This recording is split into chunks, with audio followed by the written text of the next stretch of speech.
Hi everyone, it's Suzanne. Welcome back. In today's video, I'm going to share with you all the books I read in December. Now, I created a hugely ambitious TBR for December. I will link that below. I think it was actually called an ambitious TBR. Huge amount of books. I had at a minimum 11 books to read, at a maximum 16 books to read. So let's find out how I did. Dun, da, da, da! I read 9.5 books. I say half because I started a huge one that I will have to take over into January, but it's one of my favorites, so it's a pleasure. Here's a breakdown of what I read in December. I had, unfortunately, 1 DNF. I read 2 romance books. I read an anthology, a book of essays by women of color. I read 3, actually 3.5, but 3 fantasy books and 3 middle grade books for a total of 9 books. Now, what I'm showing you behind me, as you can see, this is the Shadow of Bone series and the Six of Crow duology, and I did not get to those in December, so they were a no-go.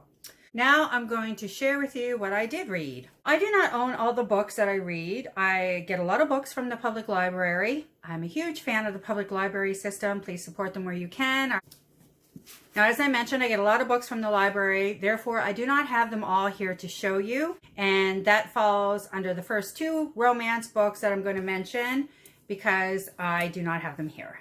I read The City Baker's Guide by Louise Miller, and I gave that a 4 out of 5. I also read The Christmas Sisters by Sarah Morgan, and I gave that a 3.5 out of 5. And those 2 books, as well as the anthology I read called All the Women in My Family Sing, those 3 books I read for TISTHESEASONATHON, which is a Christmas readathon. And I really went into detail with those books. So I'm going to leave links to those below if you want more information. Like I said, the first 2, City Baker's Guide and Christmas Sisters, were romance books. Out of that pile of romance, like I said, there was unfortunately 1 DNF. I DNF'd The Royal Holiday. It just was not a book for me. I did talk about this book quite extensively in my second vlog for TISTHESEASONATHON, and I will leave that link below so you can look at that. But I want to mention it again because I absolutely love this book. This is a book of essays by women of color, and it's women sharing their life experiences, and it covers a cross-section of stories and life experiences. Some are written in prose, there's some poetry thrown in there, as well as nonfiction writing. It's absolutely stunning, and I had a huge emotional reaction. I dare you to read this and not have one to this book. It is now one of my favorites. I had it initially from the library, but I bought it for my own personal library. I would highly recommend this book. The first fantasy book I read in December was A Deadly Education by Naomi Novik, and I am going to insert a little clip I created when I finished that book here. This is A Deadly Education by Naomi Novik, and this is about Elle, who goes to the Scholomans school, and it's told from her point of view all the way through, and she's really saucy and snarky, and it seems that she is going to be evil when she grows up, and she's trying to avoid that. She's just so snippy throughout. I want to say that this book took me about definitely halfway through before I got hooked, and if I wasn't interested in reading it because I'd heard so much about it from BookTube, I don't know if I would have hung in there. Yeah, that was a little experiment in December, and I might experiment a bit more with that formatting in January, February. Now, I want to say, because I've had time to really think about that book more and absorb it since I finished A Deadly Education, one of the things I loved was the connection between the friends and how they all relied on each other and related. I mention this because I now understand that was what hooked me. I mean, there were other things, and I love the ending. It certainly had the cliffhanger, like I mentioned, but definitely the camaraderie between all the friends is what really drew me in. So I'm looking forward to the second one. Now, moving on to the final 2 books in the Ember and the Ashes series. This month, I read The Reaper at the Gates and Sky Beyond the Storm. So Reaper at the Gates, Sky Beyond the Storm. The first one, Reaper at the Gates. I have recorded some thoughts when I finished this book, Reaper at the Gates, but now that I've read the final one, I'm not sure how much they pertain because I know the answer challenging for wrap-ups. Interesting. I will say that when I did finish this book, one thing that had changed was my love of Helene. She was not one of my favorite characters before this book, but I really fell in love with her in this one. And the other things that were on my mind at the end of this book was I didn't understand what was happening with Elias. I was a bit confused as to the direction that Sabatahir was taking his character, especially in reference to his relationship with Laia. I didn't understand, the choices that she made, and I was really curious to see what happened in the final book, which of course now I know. The other thing that happened that I was hard to forget in this one was something that happened with the cook in this book. That's all I'm going to say. I don't want to give out spoilers if you haven't read it, but oh my, I had a huge emotional outburst on that one. It was definitely a belly cry, or an ugly cry, as Oprah likes to call it. Yes, I definitely surprised my partner with that one, and I burst out bawling on the couch. That's all I'm going to say. I loved it. I gave this a 5 out of 5. And I will note that for me, each book has got a higher rating, I think, for me each time. I mean, you can't go higher than 5.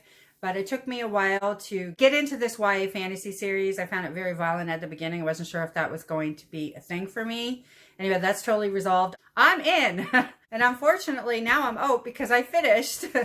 And the final one was A Sky Beyond the Storm. And I have to say, Sabatahir did not disappoint. Absolutely love this book. She went in directions I could have never dreamed of. The magical world and the stories that were involved in wrapping up all the pieces to this were amazing. I'm now a huge fan. I'm disappointed that I finished the series. And I have to say, I am totally happy with how Elias's story ended. I'm happy with, let's be honest, I'm happy with how the story ended for Elias, for Laia, Helene, definitely.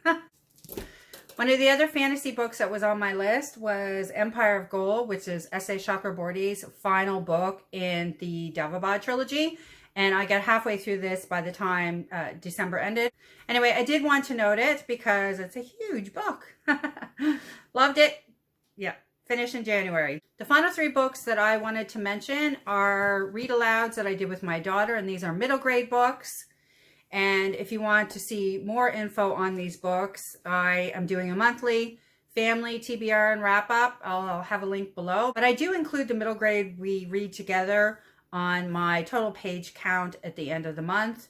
And I would certainly read some of these even if I weren't reading them to her. The first one was a Roald Dahl's Matilda. As I mentioned before, we're doing one Roald Dahl a month until we're finished.